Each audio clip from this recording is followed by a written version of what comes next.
और विभाजन विभीषिका दिवस के मौके पर योगी आदित्यनाथ का संबोधन हो रहा है। सीधे आपको इस कार्यक्रम में लिए चलते हैं। और उसकी नष्टता, उसके नश्वरता को हमें संदेह की निगाहों से नहीं देखना चाहिए। हमें यह मानना चाहिए ये होगा, लेकिन इसके लिए हमें भी तैयार होना होगा, हमें भी अपने आप को तैयार करना होगा। हमें अपनी उन गलतियों का परिमार्जन करना पड़ेगा जिन गलतियों के कारण विदेशी आक्रांताओं को भारत के अंदर घुसने, भारत के पवित्र तीर्थ स्थलों को अपवित्र करने, भारत की परंपरा और संस्कृति को नष्ट करने का एक अवसर जिन्हें प्राप्त हुआ था, उस प्रकार की गलतियों को, वह विभाजन की जो त्रासदी तक हमें पहुंचाया है, वह जातीय विभाजन के रूप में, क्षेत्रीय विभाजन के रूप में, भाषाई विभाजन के रूप में, इन सभी से उभर करके हम सबको राष्ट्र प्रथम के भाव के साथ मिलकर के कार्य करना होगा। भारत की आजादी इस बात के लिए हम सबका आह्वान कर रही है। और याद रखना, भारत केवल दुनिया का सबसे बड़ा लोकतंत्र ही नहीं है, ये लोकतंत्र की जननी भी है। जितनी स्वतंत्रता भारत ने अपने नागरिकों को दी है, दुनिया के अंदर इस प्रकार की स्वतंत्रता किसी भी अन्य देश में अपने नागरिकों को नहीं प्राप्त हो पाई है। हम सबको अपने संविधान पर गौरव की अनुभूति करनी चाहिए। भारत के संविधान निर्माताओं के प्रति अपार श्रद्धा और सम्मान का भाव व्यक्त करना चाहिए। हमें सरदार वल्लभ भाई पटेल की दृढ़ता का सम्मान करना चाहिए। हमें बाबा साहब डॉक्टर भीमराव अंबेडकर के प्रति सत नमन करना चाहिए, जिन्होंने अपनी पीड़ा को दबाने के बावजूद भारत की एकता और अखंडता के प्रतीक भारत के संविधान को भारतवासियों को प्रदान किया। जो संविधान आज भी हम सबका नेतृत्व करता है, हमारा मार्गदर्शन करता है। और उन सभी महापुरुषों से जिन्होंने भारत के संविधान सभा के माध्यम से भारत को दुनिया का सबसे बड़ा संविधान दिया, इस संविधान के माध्यम से हम सबको भारत के इस लोकतंत्र पर गौरव की अनुभूति भी करनी चाहिए। और इस लोकतंत्र के साथ मिलकर के कैसे हम लोगों को जो स्वतंत्रता मिली है, इन स्वतंत्रता के उन नायकों के प्रति श्रद्धा का भाव व्यक्त करना होगा, जिन महापुरुषों ने अपना सर्वस्व भारत की आजादी के लिए समर्पित करके अपने आप को बलिदान किया था। आज के इस अवसर पर भारत फिर से अखंड भारत की दिशा में अग्रसर हो सके, महर्षि अरविंदो के सपने को साकार कर सके, उनकी भविष्यवाणी सच साबित हो सके, इसके लिए हमें भारत को 1947 तक, जब भारत अपनी आजादी का शताब्दी महोत्सव मना रहा होगा, शताब्दी महोत्सव 1947 में जब भारत की आजादी के 100 वर्ष पूरे हो रहे होंगे, उस समय एक ऐसा भारत जो विकसित भारत होगा, शक्तिशाली भारत होगा, सशक्त भारत होगा। उस सशक्त भारत के निर्माण के लिए प्रधानमंत्री जी ने आजादी के अमृत महोत्सव के अवसर पर जिन पंच प्रणों की बात की, उन पंच प्रणों में सबसे महत्वपूर्ण प्रण है और वह है नागरिक कर्तव्य। नागरिक कर्तव्य के प्रति हम जिस क्षेत्र में काम कर रहे हैं, किसी भी क्षेत्र में हो सकते हैं, शासन में हो सकते हैं, प्रशासन में हो सकते हैं, पुलिस सेवा में हो सकते हैं, व्यवसाय में हो सकते हैं, युवा हो सकते हैं, किसान हो सकते हैं, महिलाएं हो सकती हैं, समाज के किसी भी तबके में रहकर के वो कार्य, शिक्षक है, अधिवक्ता है, किसी भी क्षेत्र में वो काम कर रहा है, उस क्षेत्र में अपने नागरिक कर्तव्यों का पालन करते हुए राष्ट्र प्रथम के भाव के साथ उसे कार्य करना होगा। राष्ट्र प्रथम का यह भाव जब हमारे जीवन का संकल्प बनेगा तो भारत के अंदर भारत को दुनिया की सबसे बड़ी ताकत बनने में कोई देर नहीं लगने वाली है। याद रखना, पिछले 10 वर्ष के अंदर भारत की प्रगति दुनिया को अचंभित करती है, दुनिया को आकर्षित करती है। दुनिया अभिभूत है, भारत की तरफ आशा भरी निगाहों से देख रही है। उसे विश्वास है कि भारत अगर सुरक्षित है तो विश्व मानवता सुरक्षित है। और इसलिए भारत की तरफ आज के समय में दुनिया के अंदर कहीं भी कोई संकट आता है तो भारत की तरफ दुनिया देख रही है। भारत की तरफ दुनिया का यह आकर्षण हमें एक नए भारत का दर्शन कराता है। प्रधानमंत्री मोदी जी के नेतृत्व में इस नए भारत को दुनिया की सबसे बड़ी ताकत के रूप में स्थापित करना। और 10 वर्ष में, आज से 10 वर्ष पहले भारत दुनिया की 10वीं बड़ी आर्थिक महाशक्ति था। आज भारत दुनिया की 5वीं बड़ी अर्थव्यवस्था बना है। अगले 3 वर्ष के अंदर भारत दुनिया की 3री बड़ी अर्थव्यवस्था बन जाएगा। और हमारा प्रयास होना चाहिए कि 1947 होते होते भारत दुनिया की सबसे बड़ी ताकत बनेगा। और उस ताकत के लिए भारत के हर नागरिक को एकजुट होकर के अपने आपसी मतभेदों को समाप्त करते हुए जाति के नाम पर, क्षेत्र के नाम पर, भाषा के नाम पर विभाजन करने वाले उन ताकतों से सतर्क रहते हुए एक भारत श्रेष्ठ भारत के बारे में सोचना होगा। इतिहास के उन गलतियों के परिमार्जन का एक अवसर हम सबके सामने है। हम फिर से इस प्रकार की गलतियों की त्रासदी और इस प्रकार की विभाजन की त्रासदी का सामना फिर से वर्तमान और भावी पीढ़ी को न करना पड़े, इसके लिए हम सबका संकल्प होना चाहिए, जीवन का ध्येय होना चाहिए। विभाजन की इस त्रासदी के लिए तत्कालीन कांग्रेस नेतृत्व पूरी तरह जिम्मेदार रहा है। कांग्रेस विभाजन की इस त्रासदी के लिए और समय समय पर देश के साथ हुए इस धोखे के लिए कभी देश की जनता से माफी नहीं मांगेगी, क्योंकि उनका चरित्र कभी भी इस प्रकार का नहीं रहा। कांग्रेस का वास्तविक चरित्र अधिनायकवादी रहा है। और देश के अंदर जब भी उसको अवसर मिला उसने लोकतंत्र के गले को घोंटने का प्रयास किया। 1975 इसका उदाहरण है। जब भी कहीं पर नागरिकों ने अपने अधिकारों की बात की, उसने आपस में लड़ाने का काम किया। देश के अंदर भाषाई विवाद, देश के अंदर क्षेत्रीय विवाद, देश के अंदर सनातन राष्ट्र में हिंदू और सिखों को आपस में लड़ाने का कार्य, ऐसे तमाम ऐसे पाप हैं इनके, जिन पापों की कभी माफी नहीं दी जा सकती है। और इसलिए हमें इस प्रकार के लोगों से सावधान रहते हुए फिर कहीं भी कोई ऐसी स्थिति ना आने पाए जो देश के वर्तमान और भावी पीढ़ी के सामने इस प्रकार की दुर्भाग्यपूर्ण त्रासदी की स्थिति पैदा करे। इसके लिए हम सबके जीवन का इस संकल्प होना चाहिए, हम इसके लिए परिमार्जन करने की दिशा में आगे बढ़ सकें। मैं धन्यवाद दूंगा उन वक्ताओं को जिन्होंने अपनी बातों को यहां पे रखा, और खास तौर पर सरदार निर्मल सिंह ने बहुत अच्छे ढंग से उन्होंने एक बात भी यहां पे रखी कि त्रासदी किस प्रकार की थी। हमारी लखनऊ की पूर्व मेयर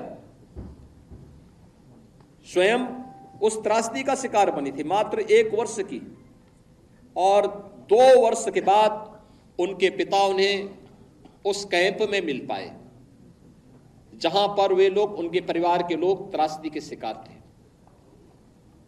किस प्रकार की स्थितियां थी, बैलगाड़ी से चल रहे हैं, उनको भी पता नहीं उनका ठिकाना कहां है, कहां लक्ष्य है, कोई पता नहीं। किस प्रकार के दृश्य थे, किस प्रकार की त्रासदियां थी।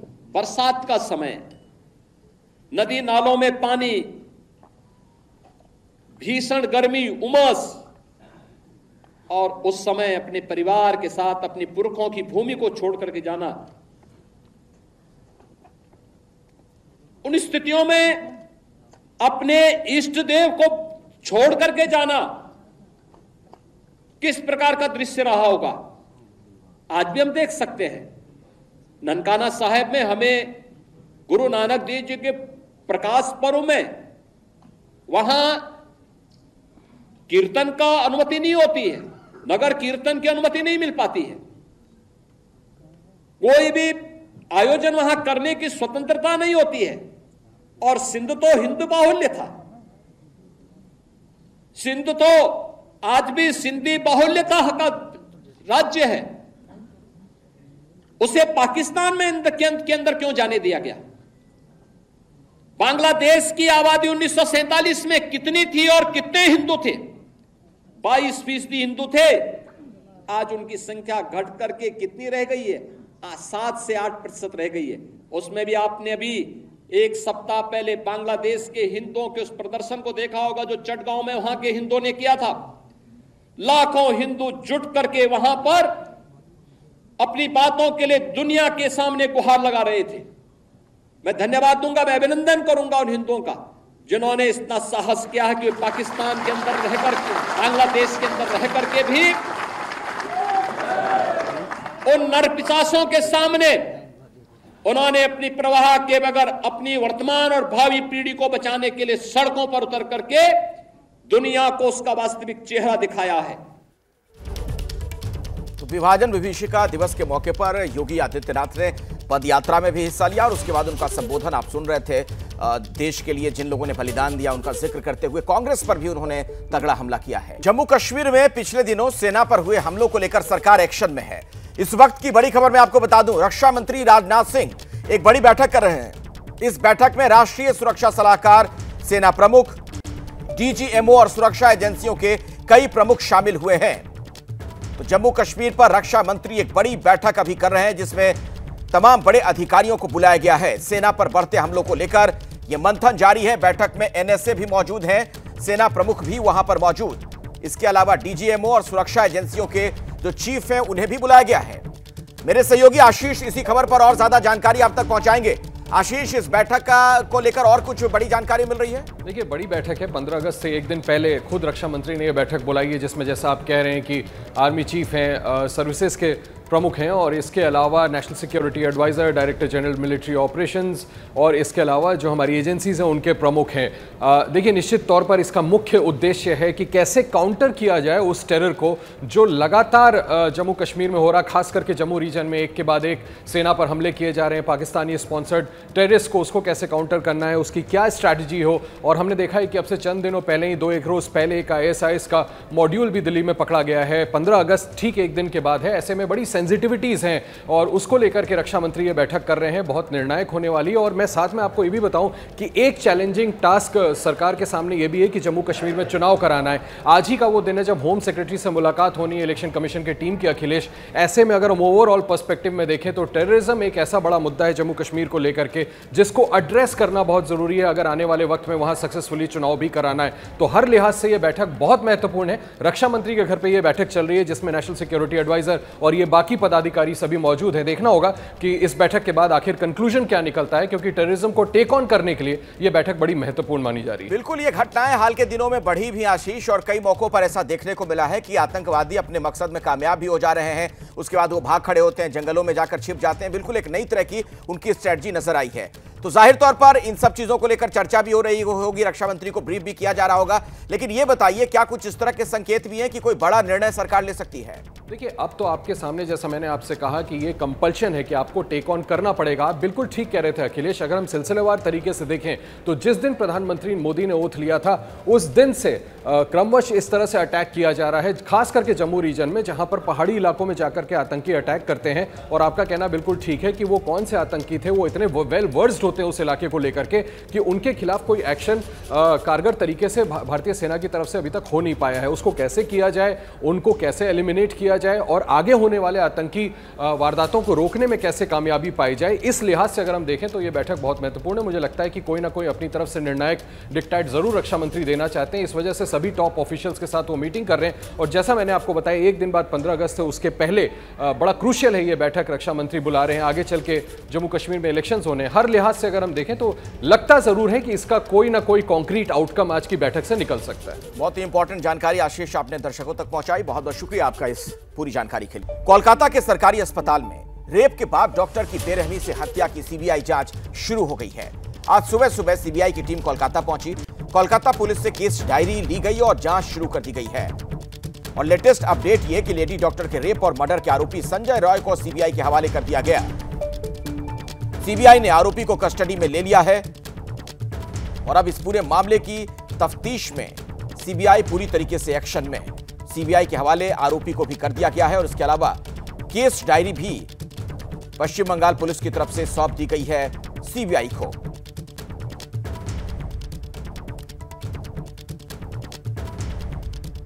इसी खबर पर ज्यादा जानकारी लेंगे, आपको कोलकाता लिए चलते हैं रविकांत के पास और निधि श्री के पास भी मैं जाऊंगा। आरएमएल हॉस्पिटल से मेरे साथ मौजूद हैं और शशांक भी आपको पटना एम्स के बाहर से नजर आ रहे हैं, उनसे भी बातचीत करेंगे। लेकिन रविकांत, सबसे पहले तो आप ये बताइए कि सीबीआई की जांच जो शुरू हो गई है तो सीबीआई के लोग अब एक्शन में भी दिख रहे हैं, उससे जुड़ी क्या जानकारी वहां कोलकाता से आपको मिल पा रही है? और दूसरा, जो डॉक्टर्स हैं क्या अभी भी वहां पर प्रदर्शन कर रहे हैं, हड़ताल पर हैं?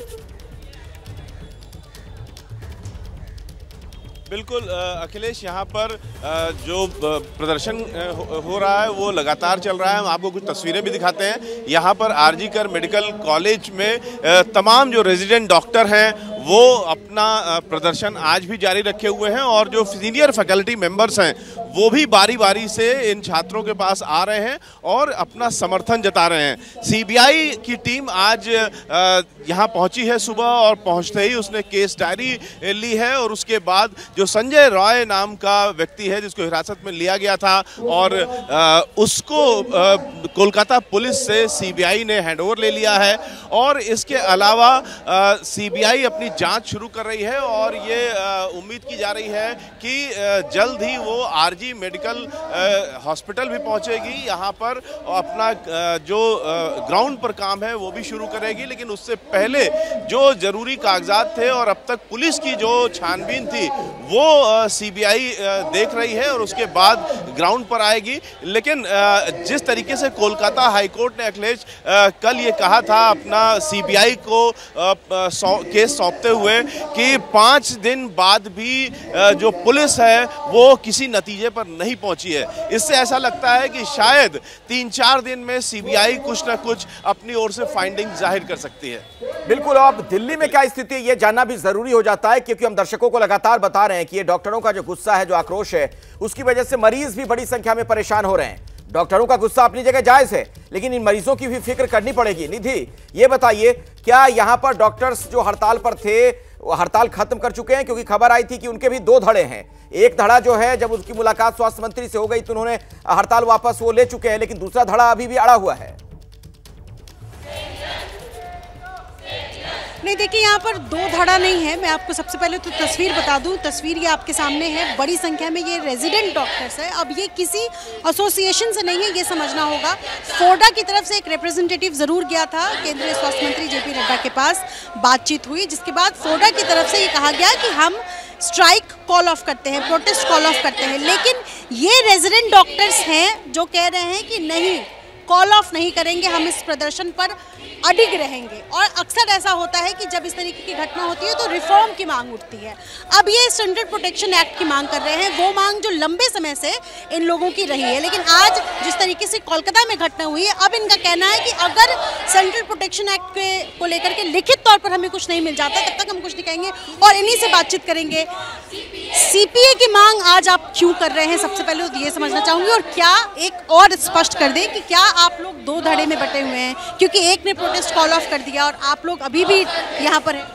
नहीं, मुझे लगता है कुछ मिसकन्फ्यूजन हुआ है दोनों, मतलब फोडा के हम लोग बीच में। ऐसा नहीं, हम लोग चाहते हैं सीपीए, सेंट्रल प्रोटेक्शन एक्ट, हमें और कुछ नहीं मांग चाहिए, क्योंकि इस पर कमेटी बने, गठित हो, जिससे कि डॉक्टर बिना भय के काम कर सके। क्योंकि अभी दिल्ली के जितने बड़े अस्पताल हैं सब में स्ट्राइक चल रही है और देश के इतने अब बड़ी परेशानी है। ये देखिए, जरा मैं दिखा दूं कि काला पट्टा ये इन डॉक्टर्स ने बांध रखा है और ये पिछले 3 दिन से प्रोटेस्ट कर रहे हैं। डॉक्टर्स के प्रोटेस्ट का, स्ट्राइक का सीधा सीधा मतलब है कि आम जो मरीज हैं उनको परेशानी होगी। इसको लेकर क्या कहेंगे? देखिए हमने पूरी कोशिश की है कि मरीजों को परेशानी ना हो, क्योंकि इमरजेंसी सेवाएं अभी भी चल रही है, उसमें हम भी काम कर रहे हैं इमरजेंसी सर्विसेज में। और जो ओपीडी और वार्ड्स है उसमें हमारे जो सीनियर कंसल्टेंट्स है जिनकी परमानेंट पोस्ट है वो अनवरत रूप से काम कर रहे हैं। तो ऐसा नहीं है कि हमारी वजह से उनको परेशानी हो रही है, लेकिन अगर उनको परेशानी हो रही है तो वो भी हमारे साथ आके खड़े हो जाएं। जितनी जल्दी हमारी मांगे पूरी होगी, हमें सेफ्टी मुहैया कराई जाएगी, उतनी ही जल्दी हम उनकी सेवा में प्रस्तुत होंगे। जरा मैं पीछे की तरफ आऊँ, क्योंकि बड़ी संख्या में यहाँ पर डॉक्टर्स हैं जो मौजूद हैं और वो प्रोटेस्ट कर रहे हैं। इनको देखिए, सभी आप सभी यहाँ पर हैं, ओपीडी में मरीज है, दिक्कत आ रही है मरीजों को। क्या आप लोग वापस सेवा पर भी जाएंगे? हम जाएंगे, जब हमारी मांगे पूरी हो जाएगी ज़रूर जाएंगे, लेकिन जो हुआ वो गलत है, उसके लिए सबको देखना पड़ेगा, सुनना पड़ेगा कि हमारे साथ क्या हुआ है। पोस्टर क्या कहता है? एक बड़ी खबर आ रही है, दर्शकों तक वो जानकारी पहुंचाना जरूरी है। कोलकाता निर्भया कांड में आज बड़ा प्रदर्शन। कोलकाता में सड़कों पर उतरेंगी महिलाएं, lady doctor. Rape murder case के खिलाफ बड़ा मार्च आज रात 11 बजे कोलकाता में यह प्रदर्शन होगा। तो कोलकाता में आज एक बड़ा प्रदर्शन होगा। रविकांत से इसी पर कुछ अपडेट ले लेते हैं, उसके बाद फिर पटना भी चलेंगे शशांक के पास। लेकिन रविकांत, इस प्रदर्शन को लेकर और क्या जानकारी मिल पा रही है? देखिए, आज कोलकाता में एक बड़ा प्रदर्शन शाम को भी है, रात में 11 बजे से लेकर के 11:55 बजे तक पूरे कोलकाता के अलग अलग हिस्सों में नागरिक मंचों की ओर से महिलाएं सड़क पर उतरेंगी और करीब 1 घंटे ये महिलाएं सड़क पर मार्च करेंगी। और जाधवपुर और कॉलेज स्क्वायर इस तरीके के इलाके हैं, फाइन आर्ट्स एकेडमी है, ऐसे कुछ इलाके हैं जहां पर बड़े प्रदर्शन होंगे। लेकिन ये प्रदर्शन पूरे कोलकाता में होगा और काफी लार्ज स्केल में ये प्रदर्शन होना है। नागरिक मंचों ने यह तय किया है कि महिलाएं सड़क पर उतरेंगी और पूरे देश को एक संदेश देंगी कि इस तरीके की घटनाएं जो है वो अब देश में बर्दाश्त नहीं किया जाएगा। बिल्कुल। अब चलते हैं जरा पटना, वहां पर शशांक भी मौजूद हैं पटना एम्स के बाहर। पटना में क्या स्थिति है शशांक? देखिए, आज भी विरोध प्रदर्शन डॉक्टरों का जारी है। ओपीडी सेवा बहिष्कार का आह्वान किया गया है। हम ठीक ओपीडी के बाहर खड़े हैं, अंदर धरना प्रदर्शन चल रहा है। मरीज बाहर खड़े हैं, बेहद परेशान हैं, दूर दराज से आए हैं। हम बात करेंगे, दिखाने के लिए आए हैं आप लोग? हाँ, बोलिए। आज हमारा डेट है, सीना का इनका जांच कराना है, लेकिन लोग धरना दे रहे हैं। धरना दे रहे हैं, हम लोग कैसे बार बार आ रहे हैं, दूर दराज से आ रहे हैं, पैसा लगा कर नहीं जांच हो पा रहा हम लोग को। एक डॉक्टर की हत्या हो गई, पहले बलात्कार हुआ, उसका हत्या हो गई, उसी के विरोध में तो परसों ही था, तो मैंने हर रोज हड़ताल रहेगा डॉक्टर के विरोध में। अच्छा, ये बताइए, आप भी आए अपने बच्चे को लेके? जी सर। क्या परेशानी हो रही है? मेरी बीवी का सर बहुत 1.5 महीना से हम यहाँ पे एम्स में आ रहे हैं। आज मेरा रिपोर्ट था 14 तारीख का, और मैं आया हूँ नालंदा जिला से सर, हिलसा से। अभी तक मेरा आज का डेट है सर, और सीरियस हालत है। अभी अगर नहीं होगा 14 के इलाज के सर, तो मैं क्या कर सकता हूँ? तो धरने पे बैठे सर, जो कुकर्म किया है उसके साथ, महिला के साथ, उनको सजा दिया जाए ना। अभी तेजस्वी जी के सरकार में तेजस्वी। बोलिए। सर, मैं 2.5 महीने से आ रहा हूँ, टेस्ट करवा रहा हूँ। मेरा प्रोसेस पूरा हो गया था 12 तारीख को।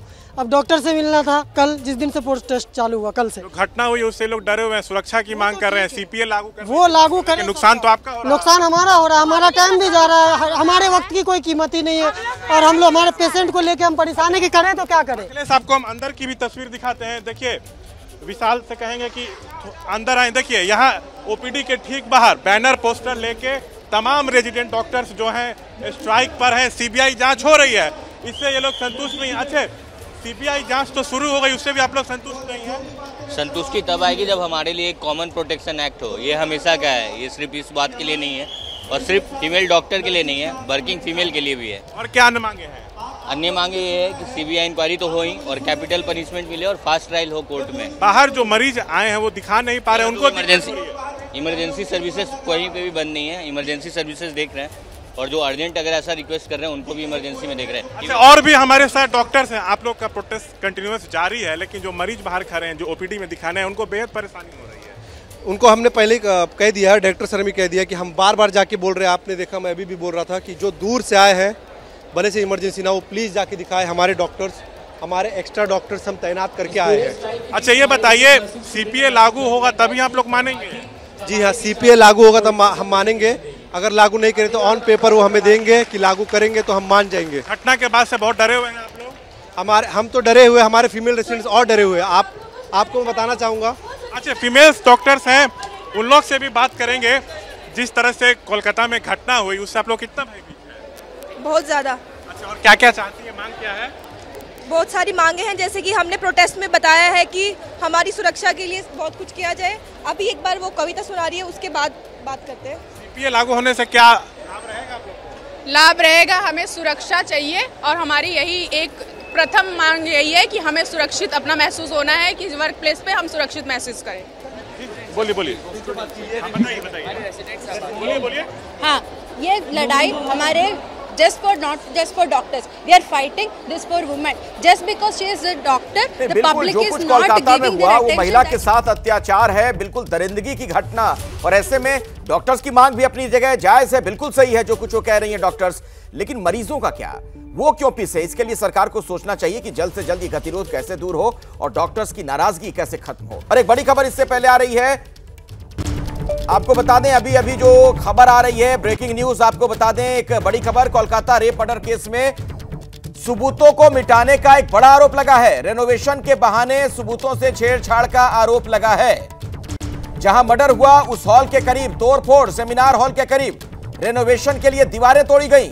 ये एक बड़ी खबर निकलकर सामने आ रही है। तो देखिए किस तरह से सबूतों को मिटाने का प्रयास किया गया है सेमिनार हॉल के पास। और वो देखिए टूटी हुई दीवार की तस्वीर भी अब आपके सामने है, देख सकते हैं किस तरीके से इस दीवार को तोड़ने का प्रयास किया गया। क्या ये सब कुछ जानबूझकर किया गया? बहुत बड़ा सवाल। कोलकाता रेप मर्डर कांड जिससे पूरा देश हिला हुआ है, सीबीआई इस पूरे मामले की अब जांच कर रही है। क्या इसमें लिपापोती की कोशिश की गई? आपको पता है शुरू में आत्महत्या का रंग देने का प्रयास किया गया था, और अब खबर यह आ रही है कि रेनोवेशन के बहाने सबूतों से छेड़छाड़ हुआ है। जहां पर जो घटना हुई थी, जहां पर मर्डर हुआ, उस हॉल के करीब यानी सेमिनार हॉल के करीब की दीवार तोड़ी गई है। ये दीवार क्यों तोड़ी गई, इसका मकसद क्या था? क्या सबूतों के साथ छेड़छाड़ करने का प्रयास किया गया है? ये कई गंभीर सवाल हैं। ये देख सकते हैं आप, जहां पर ये घटना को अंजाम जहां पर दिया गया था, सेमिनार हॉल, उसके बिल्कुल बगल का ये कमरा जहां पर दीवार टूटी हुई नजर आ रही है। तो एक ऐसा मामला जो कि बहुत ही संवेदनशील है पूरे देश में, जिससे डॉक्टर्स नाराज हैं, गुस्से में हैं, हड़ताल पर हैं। ऐसे मामले में क्या सबूतों के साथ छेड़छाड़ का प्रयास किया गया है? लेडी डॉक्टर के कत्ल की जांच जैसे जैसे आगे बढ़ रही है, गुत्थी उलझती ही जा रही है। अब दावा यह कि सेमिनार रूम में महिला डॉक्टर, जहां पर रेप की घटना हुई थी, जहां पर हत्या की घटना को अंजाम दिया गया, उसके ठीक सामने रेनोवेशन का काम चल रहा है। दीवार टूटी हुई है, चारों ओर ईंटें बिखरी पड़ी हैं, और ऐसी कई तस्वीरें सोशल मीडिया में भी वायरल हैं। सवाल है कि अचानक अस्पताल के कमरे की मरम्मत की जरूरत क्यों हुई? कहीं यह डॉक्टर की हत्या के सबूत छुपाने का प्रयास तो नहीं? आपके सामने वो तस्वीर जिसने कई गंभीर सवाल खड़े किए हैं। जिस सेमिनार हॉल में इस दरिंदगी वाली घटना को अंजाम दिया गया, वहां की तस्वीर भी आपके सामने है, और उसके बिल्कुल बगल का वो कमरा सेमिनार हॉल के बिल्कुल करीब में, जहां पर रेनोवेशन का काम जारी है।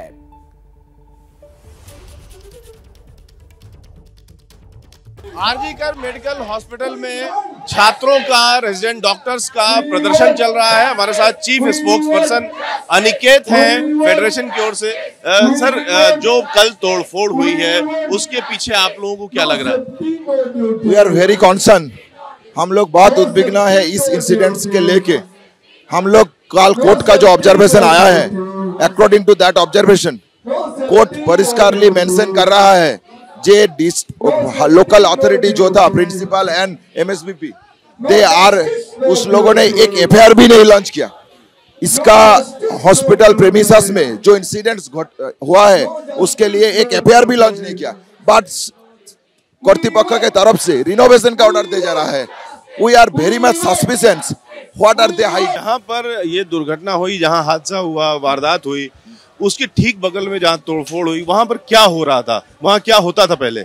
वहाँ पे एक ऑपोजिट में स्लीप स्टडी का एक रूम था, वहाँ पे स्लीप स्टडी होता है। उसका एक बगल का ओनली वन वॉल में रिनोवेशन का काम हुआ है, और थोड़ा दूर में एक वॉशरूम है, वहाँ पे प्रॉपर कंस्ट्रक्शन हो गया है। सो हम लोगों का डिमांड है, मांग है जे पुलिस कर्तृपक्ष जो लोकल अथॉरिटी जो है उसको तदंत का अंदर में लाया जाए। जानकारी कुछ मिली है सीबीआई की टीम यहाँ कब तक पहुंचेगी? अभी तक कोई जानकारी नहीं मिली है। हम लोगों का ये मांग है सीबीआई हम लोगों के से बात करे, क्योंकि this movement is not only bound in RG Kar, it is the all social manus, all civil society members, all common people who are really serve the health pariseba, we deliver the health service, they are very much concerned. So I demand from CBI जे वो हम लोगों से मिले, हम लोगों से बातचीत करे, एक ट्रांसपेरेंट तरीका से एक ये जो घटनाक्रम है उसको आगे बढ़ाए। ये रिएक्शंस लगातार आप सुन रहे हैं। देश भर में जो डॉक्टर हैं बहुत ज्यादा गुस्से में हैं, आक्रोशित हैं। बाकी लोग भी जो सामान्य लोग हैं, जो डॉक्टर नहीं हैं, वो भी इस घटना से गुस्से में हैं। जिस तरीके की दरिंदगी सामने आई, इन सब के बावजूद जहां पर इस घटना को अंजाम दिया गया, वहां पर इस तरीके से दीवार का तोड़े जाना, कई गंभीर सवाल खड़े होते हैं। क्या सबूतों के साथ छेड़छाड़ की कोशिश की गई?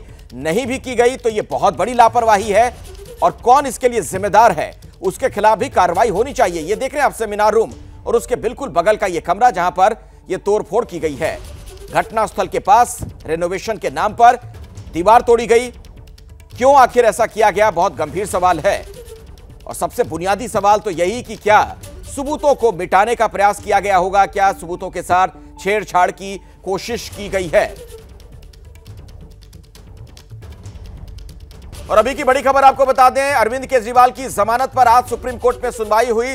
सुप्रीम कोर्ट ने केजरीवाल की अर्जी पर सीबीआई को नोटिस जारी कर दिया है। अब 23 अगस्त को सुनवाई होगी। मतलब यह कि फिलहाल केजरीवाल को राहत मिलती दिख नहीं रही। आज उम्मीद की जा रही थी कि आज उन्हें कोई बड़ी राहत मिल जाएगी, लेकिन अब 23 अगस्त को सुनवाई होगी। मतलब यह कि फिलहाल केजरीवाल को राहत नहीं मिल पाई है। आज कोर्ट में हुआ क्या, आपको विस्तार से बताएंगे मेरे सहयोगी निपुण सहगल। निपुण। बिल्कुल अखिलेश, अभी कोई राहत नहीं मिली है। राहत मिली है तो सिर्फ इतनी कि गिरफ्तारी को जो वो चुनौती दे रहे हैं कि सीबीआई ने गलत तरीके से गिरफ्तार कर लिया। ईडी के मामले में मुझे अंतरिम जमानत मिलने वाली थी, उससे पहले गिरफ्तार कर लिया, ये गलत है, मुझे रिहा होना चाहिए।